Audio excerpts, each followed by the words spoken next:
Criminal Justice, Mainstream and Cross Currents, Chapter 12, Contemporary Prison Life. This is a narrated version of this chapter PowerPoint. Contemporary Prison Life. Corrections include many types of facilities and programs ranging from local jails to federal prisons. Included are diversion programs, probation programs, parole, and a host of secure institutions. There are about 1,800 federal and state correctional institutions in the United States. Figure 12.1, taken from your textbook, shows the number of inmates as of June 30th, 2009 in state and federal custody. Prison life. The prison is a total institution in which everything is tightly controlled and structured. The inmate's ability to influence the conditions of their confinement is limited and escape is almost impossible.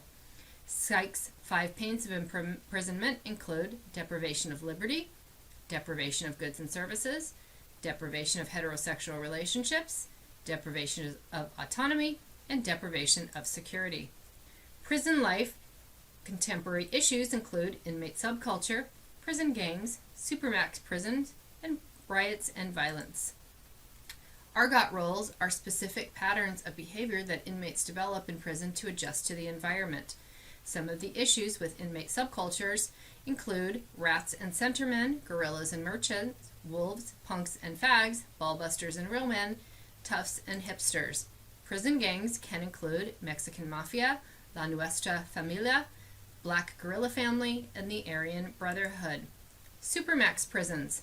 The modern Supermax prison is based on the federal penitentiary in Marion, Illinois, which the Bureau of Prisons opened in 1969. Marion became the first standalone Supermax prison in the United States in 1983. Pelican Bay recalls the separate and silent systems in the first prisons in Pennsylvania and Auburn, New York. Prison riots and violence. On rare occasion, the inmates' frustration are shared by others and the institution's authority is seriously challenged. 2 famous prison riots in the United States are the Attica Prison Riot and New Mexico State Penitentiary Riot. The term collective behavior explains how the actions of the individual are transmitted into group actions that can go well beyond what any of the individuals in the group intended. Figure 12.2, taken from your textbook, shows homicides among state inmates between 2001 and 2007. Issues with women in prison. Women's prisons are much like men's prisons. They have the same security features depending on security level, such as fences, razor wire, and electronic detention systems. Women's prisons are a relatively new development. In early England and North America colonies, male and female prisoners were housed together and male staff members supervised all prisoners. Figure 12.3, taken from your textbook, shows male versus female inmates between 2008 and 2011. Life in women's prisons. The subculture in women's prison is different than that of men's prisons. Male inmates tend to be isolated and their interaction with other inmates focuses on control and domination. Female inmates are more concerned with forming relationships with each other and the staff. This acts as pseudo-families for women in prison. Figure 12.4, taken from your textbook, shows the estimated number of sentenced inmates under state jurisdiction by sex and offense in 2011. Courts in the prison. Some opinions. Inmates are protected by the Constitution. Inmate legal rights are not totally restricted. And the rights lost by inmates should only be those consistent with confinement and maintaining institutional safety. Before the 1960s, the courts cultivated a hands-off doctrine towards inmate rights. With the case Cooper v. Pate in 1964, we saw a new era in prison litigation. Inmates' lawyers turned to several places in the Constitution to persuade the courts to reconsider prisons. That included the 8th Amendment, the 14th Amendment, which is related to due process, and the 4th Amendment as it's related to equal protection. The 8th Amendment states excessive bail shall not be required, nor excessive fines imposed, nor cruel and unusual punishment inflicted. The 14th Amendment states no state shall make or enforce any law which shall abridge the privileges or immunities of citizens of the United States, nor shall any state deprive any person of life, liberty, or property without due process of law, nor deny to any person within its jurisdiction the equal protection of the laws. The 14th Amendment, as it's related to due process, the courts determined in Wolf v. McDonnell in 1974 that inmates are allowed some due process. The 14th Amendment, as it's related to equal protection, the 14th Amendment addresses racial and gender-based discrimination in the prisons.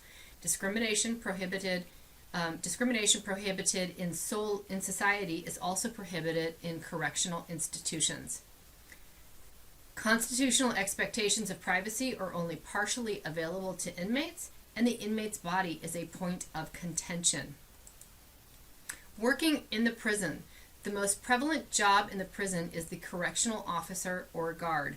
Lombardo's 7 variations of correctional officer job assignments are block officers, work detail supervisors, industrial shop and school officers, yard officers, administrative building assignments, wall post, and relief officers. Working in the prisons continued, correctional guard functions, human services, order maintenance, security, and supervision. Private prisons. Interest in privatizing prisons began around the mid-1970s, and the first modern private prisons opened in the early 1980s. With growing inmate populations, many believe that private firms can handle inmates more inexpensively and efficiently. Figure 12.5, taken from your textbook, shows the increasing incarceration rate, including the number of prisoners under state and federal jurisdiction, 2000 to mid-year 2009, broken down by year. Figure 12.6, taken from your textbook, shows incarceration by facility in 2009. About 1 in every 198 U.S. residents was incarcerated with a sentence of more than a year, a rate of 504 prisoners per 100,000 U.S. residents. Arguments for private prisons include money. Private organizations can run prisons more cheaply. Better employment control, more control over hiring and firing, and flexibility and accountability. Arguments against private prisons: money. Profit is more important than inmates. Better employee control. Staff have less incentive to do a good job. And control in that private prisons may refuse difficult offenders. Questions we might ask after reading this particular chapter: what is a total institution? How is the culture of women's prisons different from men's prison? And what is the hands-off doctrine? That concludes this narrated version of this PowerPoint.